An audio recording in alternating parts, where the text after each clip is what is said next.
Likutei Sichos, Chelik Chav, volume 22, the first Sicha for Parsha Tazria. Being that in the beginning of this week's Parsha, there is the mention of the mitzvah of bris milah, the performance of a circumcision on the 8th day from when a baby is born, a baby boy that is.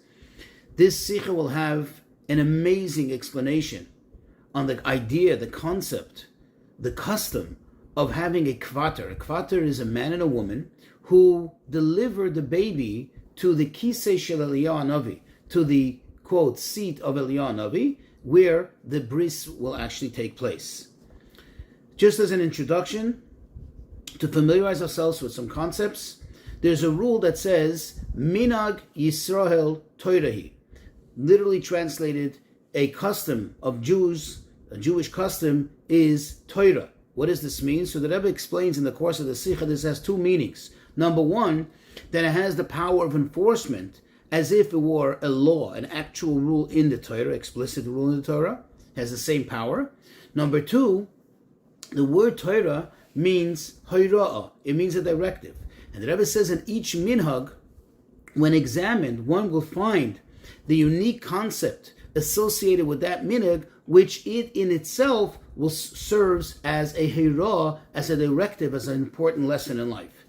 Another thing to familiarize ourselves with, we know that many times Chazal bring examples of things that happen down here as to give us an idea, a glimpse as to what happens up there, meaning in the spiritual realm. However, Chassidus explains that the real truth is that really they originate in the spiritual realm. And as a result, after they evolve, they come down to this world and they have somewhat of a reflection in this world.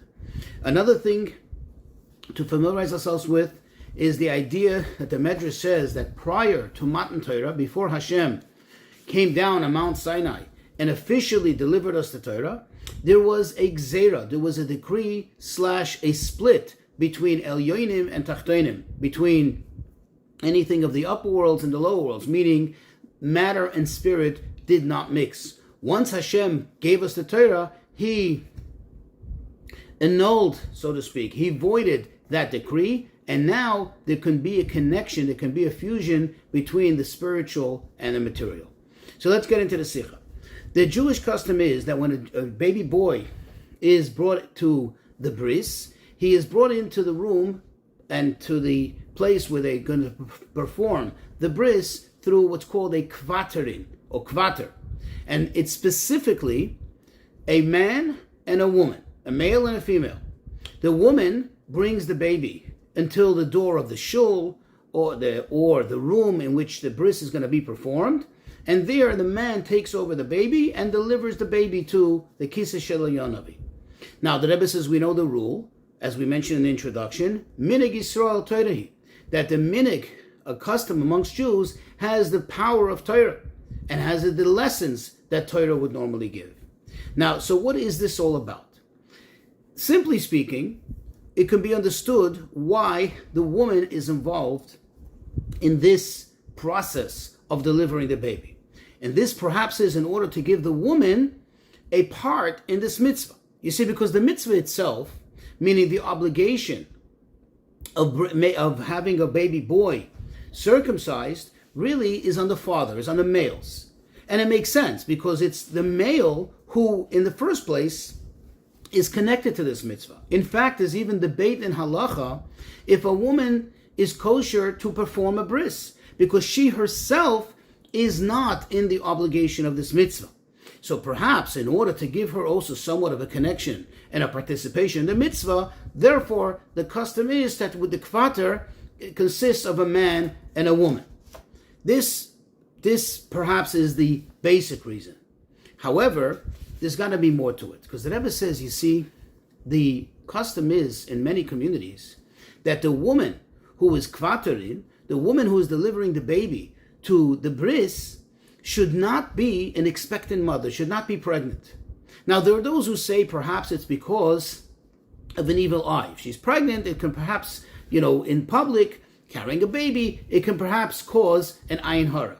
However, the Rebbe negates this notion, and he says that this cannot be a sufficient reason. Why? Because this is just a side reason. This is not a reason to inherently take a woman and cancel out from being part of this mitzvah, if indeed she has the opportunity to do so. So therefore the Rebbe says there must be something deeper, inherent in the custom, the actual performance of this custom, which negates, which does not allow for, doesn't make room for a woman who is expecting to be part of this mitzvah. What is the explanation of this? Says the Rebbe, in order to explain this, we'll have to preface by a very similar custom. And that is that when a couple is getting married, a chassan and kala standing under the chuppah, or coming to the chuppah, they are also led by what's called shushvinim, people who escort them. And who are those typically? Well, typically it has to be a married couple, a man and a woman who are actually married, and they bring the chassan and then later the kala to the chuppah. And here too, we find a very similar parallel custom, that it's specifically a woman who is not pregnant. She should not be expecting. Now, and in fact, the Rebbe says, in many svarim, in many sources, they actually say that there's a connection between these two, between kvater by a bris and shushvinim by a wedding. What is the explanation, says the Rebbe? Well, we find something very interesting in Shulchan Aruch regarding an expectant woman.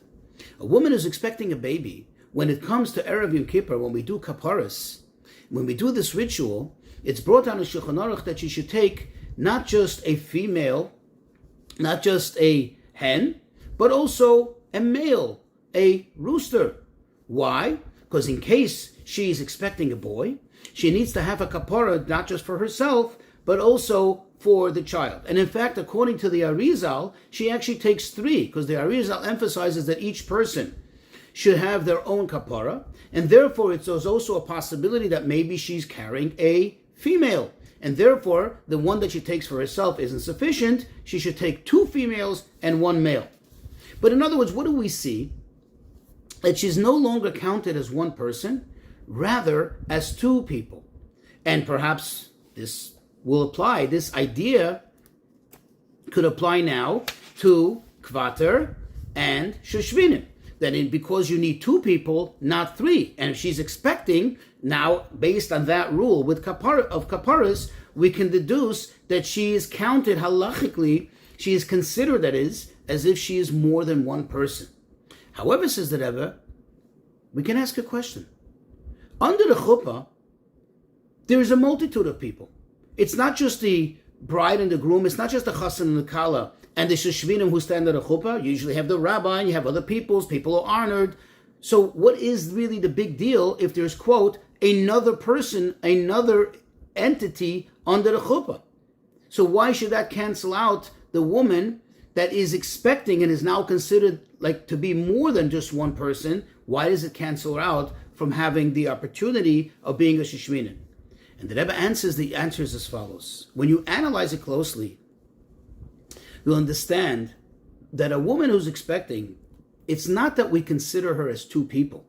Because if you consider her as 2 people, think about it logically, she would not need a second kapara. She would not require another chicken or rooster. She wouldn't. Why not? Because that person who is, quote, if we consider them a second person, as a second entity, that person is not even born. That person never even sinned. Why would they need a kapara? Rather, says the Rebbe, when you analyze it, you come to the conclusion that the idea is as follows. The mother who's expecting, her status, her entity has changed. She is no longer considered one person. She is now considered more than one person. She is considered to be 2 people. And therefore, as far as the fetus that's in her, in a sense, it's separate from her, and therefore it's considered as a separate entity. But on the other hand, the existence of the fetus, its survival, and everything that happens to it and with it, whether it's a male or female, is all dependent on the mother. It's all part of the mother's body. Whatever the mother eats, quote unquote, as the Chazal say, so too does the fetus eat, and so on. So it's part of her, and therefore she needs to have more than one kapara, either 2 according to Shulchan Aruch or 3 according to Arizal, because she is now not just the one person that she was up till now, but she is one person that consists of more than one. And in fact, let's say, for example, why does she take a male? Because if indeed it turns out after she gives birth that she was carrying a male, so that means that while during the pregnancy, she was a mother who also had some kind of male aspect to her or in her. And according to this, we can understand why we don't take why a woman who is expecting could not serve as a shushvinin, as the person to escort the bride to the chuppah. Because the idea is that the person escorting the bride should be one person. This person is not one person. This person is one walking person who actually consists of more than one. For example, in this case, 2, maybe even more if she's carrying twins and so on. But the question is, let's just understand, why do we need to specifically use a man and a woman? Why is it that to escort the chassan and kala to the chuppah, what is it about this idea? What is it? What's behind it that you need to have a man and a woman to escort the chassan and kala? And the same is by a baby. Why do you need a man and woman? And therefore we insist that it should be one woman, and therefore she's expecting, you cannot use her because she is now more than just one woman, and she may even have a male aspect to her. The answer is, let's start with the chassan and kala. You see, it's brought down that the primary reason for shushvinin is because there is some kind of shyness, there's an embarrassment here. You see, because until now, the chassan and kala were practically strangers. Now, they're going to become one entity. And therefore, they need to have that support to kind of bring them to each other. And then once they become one entity, now they're comfortable, so to speak. And therefore, we understand why it has to be specifically a man and a woman, and why they have to be married. Because in a sense, the male, is supporting the chassan, and he kind of was like, quote unquote, I went through this, I know what it's about. And likewise the woman. They give them that support, they give them that confidence, that comfort as they're leading them to the chuppah, and they're taking away that shyness, that embarrassment, that hesitation. Says the Rebbe, everything that happens down here is actually a reflection and a result of what happens in the spiritual realm.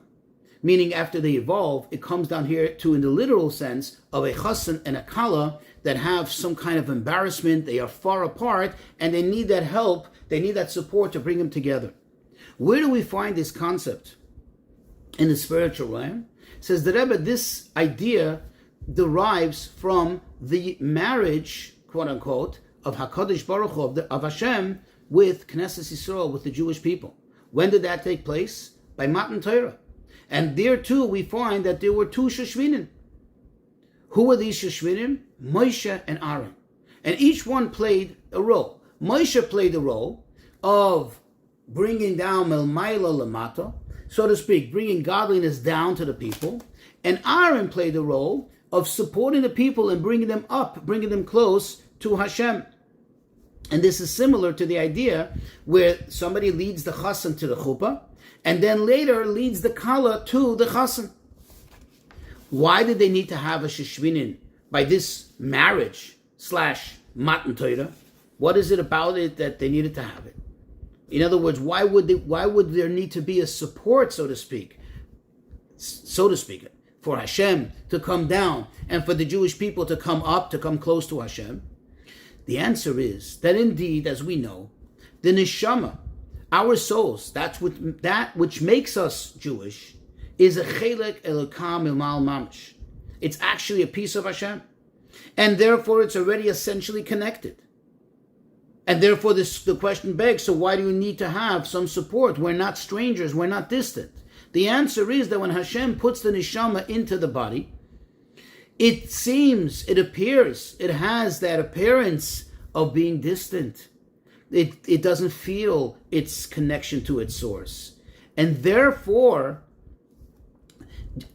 it needs to have that support. And this is very similar to what happens by an actual chassan and kala. And actual chassan and kala, as it's explained in the Zohar, they're not two people that are coming together to become one. Actually, the Zohar explains that they are plag nishmasa. They are really two half souls of one soul that have been separated, so to speak, at birth, when they came down to the world. And Hashem makes it so that they find each other. And now when they get together, it's not two strangers that are coming together, but rather it's two halves of the same soul that are becoming reunited. And this is the same idea as Matan Torah. We are part of Hashem, but when we were put down into this world, it gives the appearance as if we're distant from Hashem, and when it came Matan Torah, they had to come together. And now we can appreciate why the Shushvinim are so much associated with the concept of Simcha. Only when there's Shushvinim do you have Simcha, do you have joy. Why? What triggers joy? What really brings about joy? Something that's a novelty. Something that is extraordinary. Something that's new. Something that's not, so to speak, the norm. The regular day today, you don't get joyous for having breakfast, so to speak, for doing the normal routines. But when something extraordinary happens, there's a novelty that triggers joy. Likewise over here, by a chassan and kala, they seem like they're distant, as if they're two separate people, although deep down they're really one. And now they become together and they become a new one entity. That is cause for joy. That's like a novelty. The same thing is with Matan Torah. The world and Hashem seem to be separate. In fact, as we said in the introduction, there was a decree, there was a split, a gzeira, which said that there is Elyonim and there is Tachtonim. They don't mix. Came Matan Torah and said, no, there is a new entity. There's a new system. There is a new reality. And that is that now the Elyonim and the Tachtonim could blend, could mix. You can fuse them together. The world can become connected to Hashem. And therefore, this is a cause for joy. And now we'll appreciate the idea of kvater. We'll understand how this applies and how it connects to the inyan, to this concept of shushvinim. Why by a bris milah do we need kvater in the first place? The answer is, what happens by a bris milah? It says that the bris milah makes brisi bipsarchem livris olam, that I make my covenant in your flesh, in your physical flesh, for an everlasting covenant.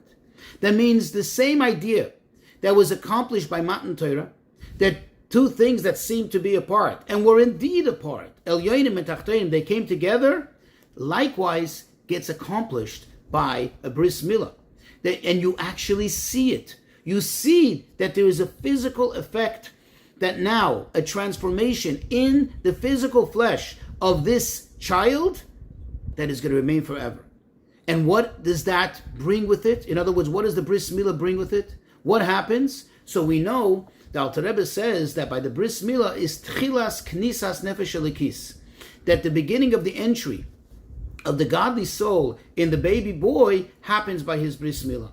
And therefore, now everything makes sense. Just like by a wedding, when you have this new new novelty, this new idea that happens, a new entity is forming, something which two things which seem apart now are becoming one. Likewise over here by a bris, we have a similar situation, and therefore just like a wedding calls for an ish and a isha, a man and a woman, to lend their support and to escort the chassan and kala, so too over here there's an ish and a isha involved in the process to bringing the baby to performance of the bris.